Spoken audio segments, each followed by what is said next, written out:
Time is the fire in which we burn. But not yet, because it's time for Star Trek Picard Season 2. Hello interwebs, I have something absolutely special for you today, because today is the day that we get the premiere episode of Star Trek Picard Season 2. However, Viacom CBS was kind enough to send me screeners for the first 3 episodes of the season, and I am allowed to talk about those 3 episodes in a spoiler-free context. So, I am going to be giving you my review of the first 3 episodes of Star Trek Picard Season 2, the first of which is now available for everyone to watch, and the next 2 will be coming out over the next 2 weeks. Now, I say I'm going to be staying spoiler-free, so what that means is I will not be talking about any specific plot details outside of what has already been revealed within the trailers for the season and material that was released before the season premiere. So, I will be talking about the characters that have been revealed to be appearing in this season, such as people that may be in the poster behind me that already appeared in the trailer. So, if you want to go into this season completely cold, don't watch any of this, because I will be talking about that stuff. But if you've seen the trailer, I won't be revealing anything outside of what has already been revealed plot, story-wise, and character-wise within that.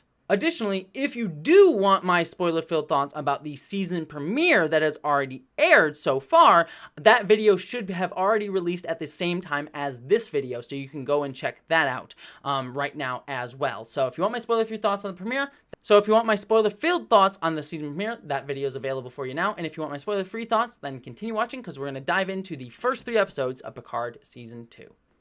Okay, that preamble out of the way, let's get into this. As many of you know, Star Trek Picard Season 1 for me was probably the most mixed bag out of any of the current iterations of Star Trek that we have today.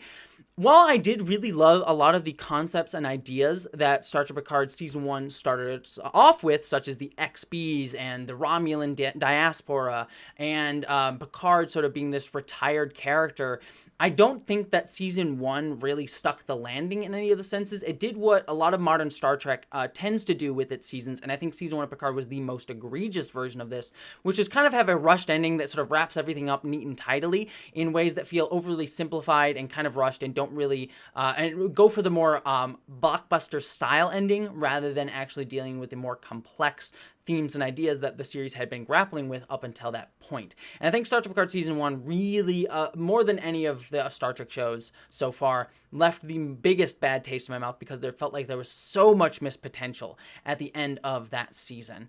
It was just kind of frustrating for me to dive into. So the season premiere of this season had to do a lot of heavy lifting in order to kind of get me back into a more positive mindset for this season. And I actually think, especially in the Season 1 episode, it does a lot of that work. I think a lot of the superficial, and I don't want to say superficial in like a condescending tone. I say superficial in more the fact that these are things that were kind of like very clearly easy fixes that they could have done. I think a lot of those are quickly addressed very much within the first episode of the season. For example, while I don't necessarily have a problem with Star Trek sometimes getting a little bit darker in order to bring us back to the light, like I think, Star Trek Discovery Season 1 did, which was this whole season about like having a darker, storyline and bringing us back into a more positive one by sort of earning that. And I think even Star Trek Picard Season 1 kind of does that as well, though I think less effectively. This season actually kind of eschews that and does what Discovery Season 3 and 4 have been more about, which is kind of having a more optimistic tone off the bat. Now, this season's storyline does get into some darker stuff. I mean, as we've already seen in the trailers, we do get this time travel storyline that has to do with like this evil fascist regime due to some time travel shenanigans going on here. I will say that while there are those darker tones, they don't dominate the story in the way that they kind of dominated the story of Picard Season 1. This definitely feels like it's embracing more fun to it. So even when we get those darker moments, there's a sense of like characters like kind of having good banter and witty banter back and forth, and a more adventurous, like, let's get into it, let's go through this and deal with this sort of stuff. And there are darker moments, and some really darker moments that I think are very deeply intriguing, that has me very curious of some stuff going forward. But I think that sense of optimism and fun just kind of stays throughout, as opposed to the more dour tone of Star Trek Picard Season 1. On top of that, another thing that people complained about with Star Trek Picard Season 1 was its very languid pace, especially at the top of the season. I mean, it took 3 episodes for Picard to even get off of Earth in the very first season of Picard. This show does start off, especially in the premiere, with a slower pace than, say, compared to Discovery. Like, it definitely is a more slower paced, more character focused show, really highlighting Picard. But that being said, by the end of episode 1, it takes off and just goes. From the last 20 minutes of episode 1 through episode 2 and episode 3, the story's just onwards and just moving. But it does take time to really still focus in on our characters and have good character focus moments. But I think most of that is relegated more into the first, 3/4 of episode 1, which I appreciated. I hope that comes back towards the middle of the season when we get into episodes 4 and 5, where we still have these moments to have a slower pace, sort of more dissection of Picard as a character, because that's what I really liked most about season 1 of Picard, the sort of deconstruction of Picard's character, but it doesn't dominate it as much and doesn't be overbearing as it was in season 1 of Picard.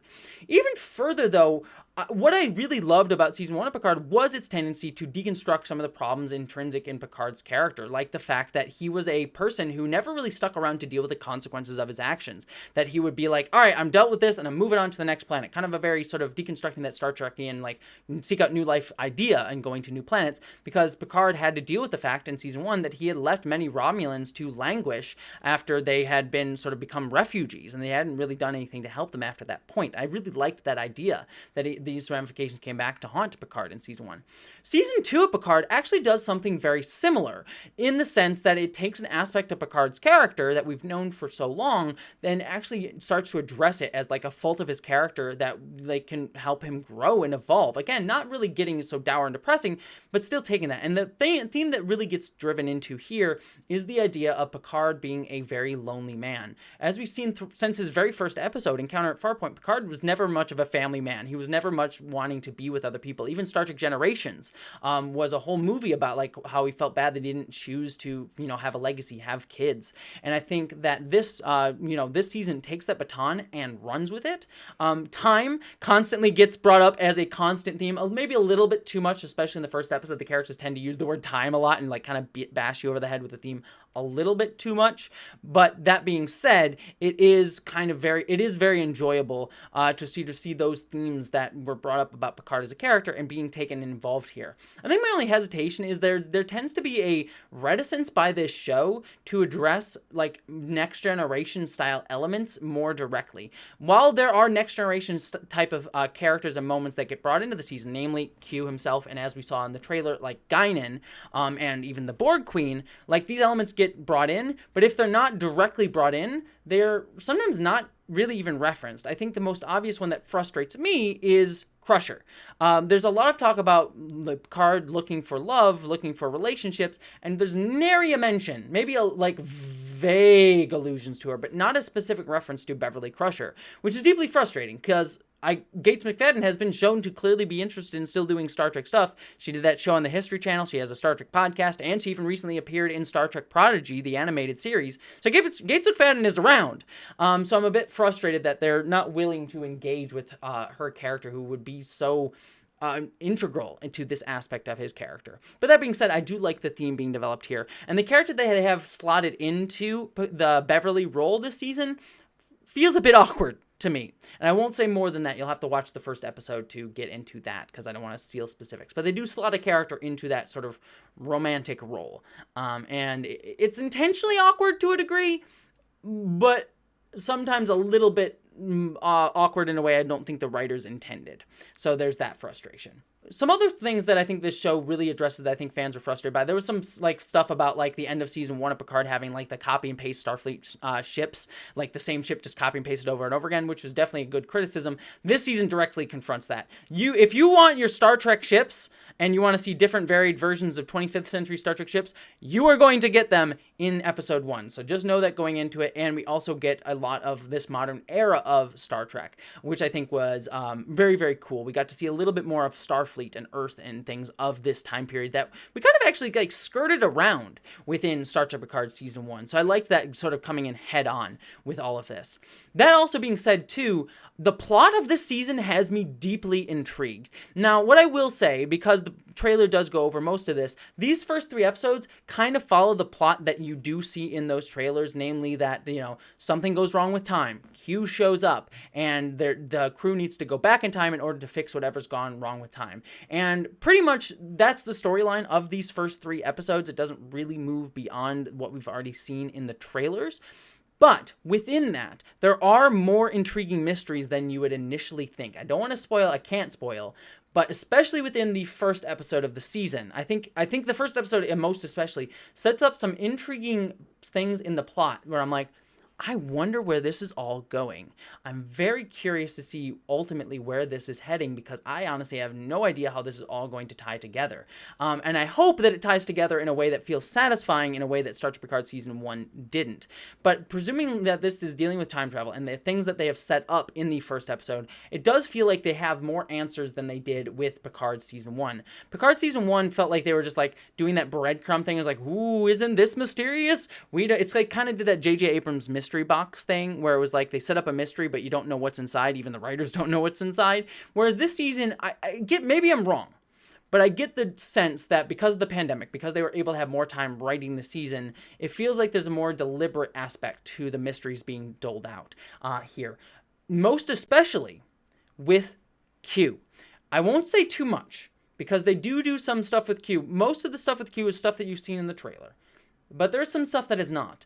And Q, in some ways, is my favorite version of Q. The more menacing, mysterious Q that we got in episodes like Q Who or All Good Things. But there's also something different about Q now. And I don't want to spoil too much, but there is an edge to him that has never been present before. And this is a Q that you have not seen before in any version of Star Trek, whether it be Deep Space Nine, Voyager, or Next Generation. And his relationship with Picard has changed slightly in a way that I am very curious to see. And John Delancey brings it. Like, he really brings the awesomeness with Q. So if you're looking for more Q content, believe me, Q is not just here as a perfunctory thing. There's something going on with Q that I am fascinated to see eventually turn out. Also, I forgot to mention Guinan, of all people. I'll just quick say it here because I don't want to spoil too much, but Guinan's great. She's got more Guinan. Whoopi Goldberg does a good job as Guinan. She hasn't missed a step in her time. She feels like Guinan, and issues with Whoopi Goldberg aside, she does a great job within the context of this show, and it was just really nice to see her moments with Picard here. But that being said, hopefully we will get more of her going forward than we see here, because there's not a ton of her, but I do hope we get to see more of her in future. So to wrap out this review, there's also some fun stuff there's some really cool Easter eggs and things, some very specific Easter eggs. I'm like, ooh, especially in season 2, especially in the beginning of episode 2, there's some specific Easter eggs. I'm like, ooh, that's kind of cool that they're calling that out. But beyond that, overall, the plot of this has me deeply intrigued. It didn't surprise me necessarily in terms of the plot, given what we'd already seen in the trailer. But by the end of the episode of episode 3, I'm deeply excited, and the mystery they set up had me deeply intrigued by where they're heading with it. And also, given some stuff that happens in episode 3, they've also set themselves up to tell probably one of the more directly political and overtly political storylines of any modern Star Trek show. While modern Star Trek hasn't necessarily eschewed political storylines, they've kind of done it more in metaphor, as opposed to when you look back at like Next Generation, Deep Space Nine, Voyager. Those shows were never scared, especially in Deep Space Nine, from addressing like big issues head on, especially dealing with like race, for example, in Deep Space Nine, or homelessness in Deep Space Nine. But even Next Generation and Voyager had their moments too, addressing like very directly and didactically prescient issues.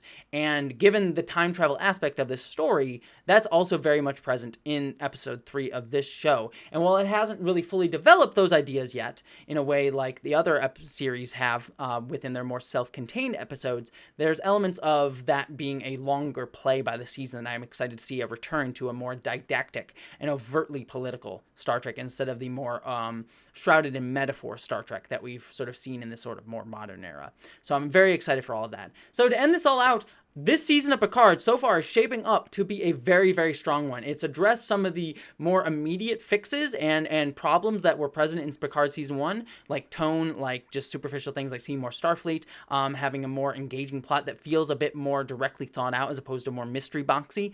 So I feel like in all those fronts, I am very excited. However, like I said before, my biggest problem with Picard Season 1 was not really to do with how it began. I think I had some frustrations with how it began, but overall, I think the ideas and concepts that season set up were great.